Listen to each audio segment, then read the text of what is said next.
At first we will go to Play Store and here we will type Canva, Canva, and here we can see Canva app.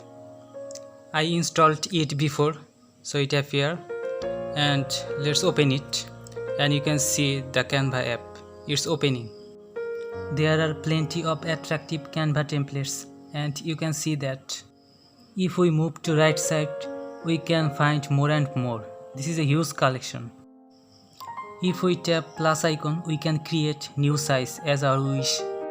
This is my introductory video about Canva mobile app. In next video, I will discuss more and more, and I will discuss in detail how to write in Canva app, how to create shape, how to create animation, and all things will be discussed here. And you can see this is my design.